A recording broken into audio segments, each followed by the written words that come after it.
nafasi hii kwa niaba yenu kuwashukuru wanachama wa chama chetu nchi nzima kwa uvumilivu wao na moyo wa kujitolea na kwa jinsi ambavyo wamesimama imara.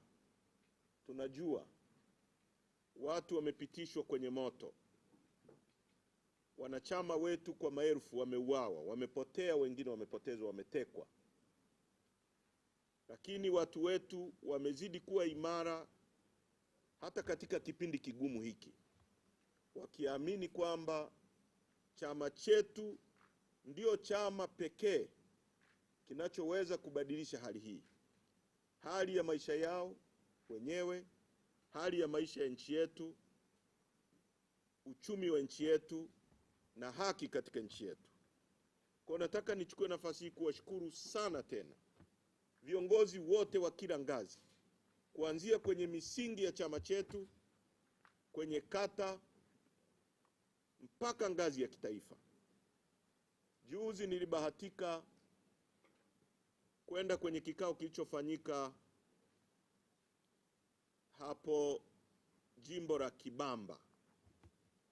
Huwezi kuamini kwamba hiki ni chama ambacho kimefungiwa kwa siku 310 na mashambulizi mengi ya kutisha na watu kuuawa. Watu wamejitokeza kwa mamia, na along the road tulimamishwa pale stendi ya Magufuli na watu. Hiyo inaonesha ni kwa kiasi gani, na actually ni proof ya dunia kwamba unapowaonea watu huwasambaratishi, unawaimarisha zaidi.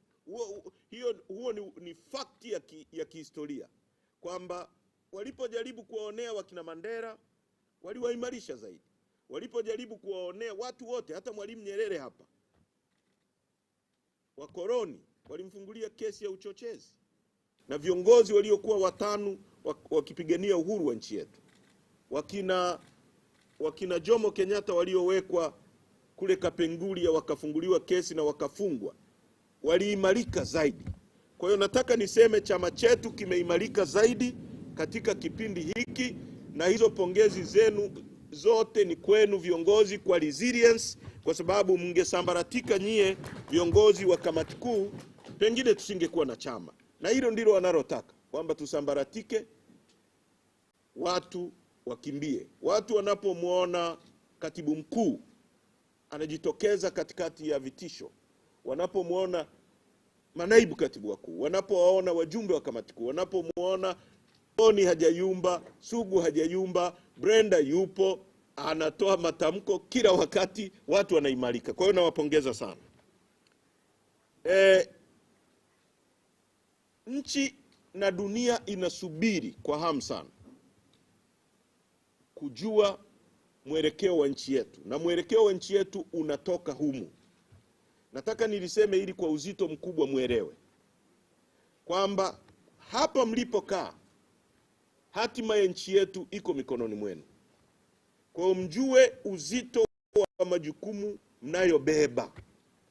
Kama ulikuwa unajiona kwamba wewe ni mtu wa kawaida tu, ujue kwamba kwa fact dunia inasubiri na nchi inasubiri kujua mwelekeo wa nchi yetu.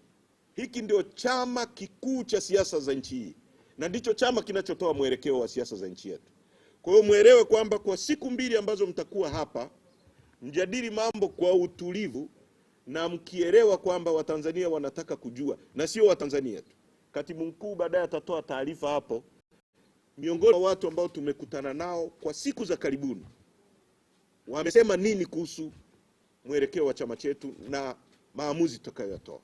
Kwa hiyo mnapaswa kujua kwamba nchi iko mikononi mwenu, na mnapaswa kufanya uamuzi wa busara, na baada ya hapa kwa kweli tuelekeze nchi kwenye yale ambayo tunatarajia yafanyike. Jambo la 3 ni msimamo wetu, na tunasisitiza kwamba mimi sikupaswa kukaa hapa naongoza hiki kikao. Mtu aliyechaguliwa na mkutano mkuu kuongoza vikao vya aina hii ni Tundu Lissu. Sisi wengine ni wasaidizi wake. Tunaitaka serikali imwachie Tundu Lissu mara moja. Na hii ni kauli ya chama chetu, ni kauli ya mkutano mkuu, ni kauli ya wanachama wote. Lolote litakalompata Tundu Lissu akiwa mikononi mwa hao watu haitaeleweka, haitakubalika. Kwa tunasisitiza kama tulivyosema tena na tena kwamba tunataka Lissu aachiwe mara moja, kwa sababu hana kosa. Kutumia court processes kuonea watu, kwenda kupaki kesi mahakama ya rufani ili kunyima haki. Justice delayed is justice denied. Kwa mwaka mzima kesi kubwa yenye mwelekeo wa nchi imekuwa stalled, mahakama wanapiga danadana. Maana yake ni kwamba ni kupoteza muda na kutaka Lissu apige magoti. Na kwa niaba yenu na kwa niaba ya chama chetu, masharti yote ambayo wamejaribu kutupa tumeyakataa. Hatutapiga magoti. Lissu amekataa. Amepewa ofa ya kutoka nje ya nchi aache kufanya siasa, amekataa. Wametupa ofa za kuandika si kufanya nini, tumekataa. Na narudia mbele ya wajumbe wa kamati kuu, tunataka Lissu aachiwe unconditionally, aje kuendesha chama hiki, kwa sababu yeye ndiye aliyechaguliwa kama kiongozi wetu. La mwisho, kwa hatua ya sasa, kwa wanachama wetu na viongozi nchi nzima, tumetoa agizo la kusajili wanachama na kuanza kuignite structure za chama zianze kufunction. Mikutano mikuu kila jimbo, kila kata, na kwenda kusajili watu. Watu wana mwamko mkubwa sana wa kutaka kujiunga na chama chetu. Hii ndio fashion. Chadema ndio fashion ya nchi.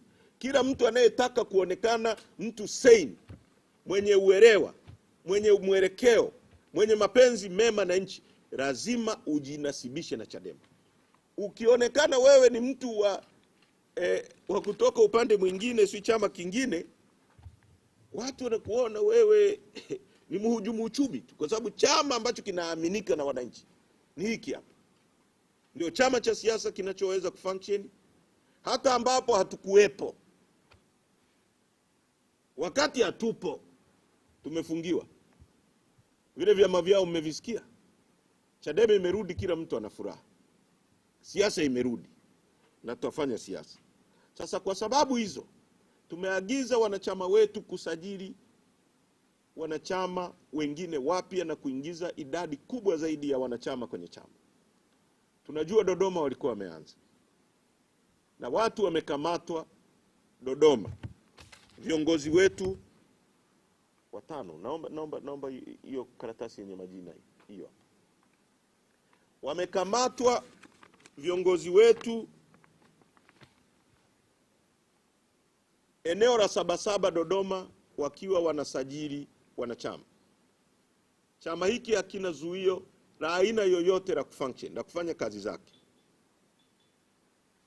Tunajua kumekuwa na utaratibu Dodoma hasa wa kujaribu kuzuia chama chetu. Hata tulipofanya mkutano mkubwa sana uliotisha pale Dodoma, baada ya kutoka pale, viongozi wetu wa wilaya wote walikamatwa na mkoa, na nafikiri kesi hiyo bado inaendelea, kwamba kwa nini tulifanya mkutano mkubwa vile Dodoma.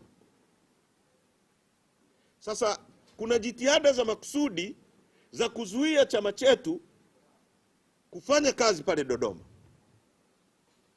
Hatutakubali. Tunataka RPC awaachie mara moja afisa wetu wa chama ambaye anaitwa Shujaa Evarist, katibu wa mkoa Mheshimiwa Francisco Lawrence, na mwenyekiti wa baraza la vijana wa wilaya Dodoma Rukia Saidi. Tunataka waachiwe kwa sababu hakuna kosa walilofanya. Waachiliwe mara moja, warudi kwenye kufanya shughuli zao, na nchi nzima watu waendelee kusajili. Asanteni sana kwa mara nyingine, karibuni kwenye kikao cha kamati kuu, na Mungu awabariki, na nawashukuru sana kwa kujitokeza kwa wingi. Asanteni sana.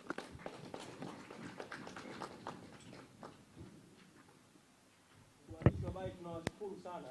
Naomba sasa tupishe.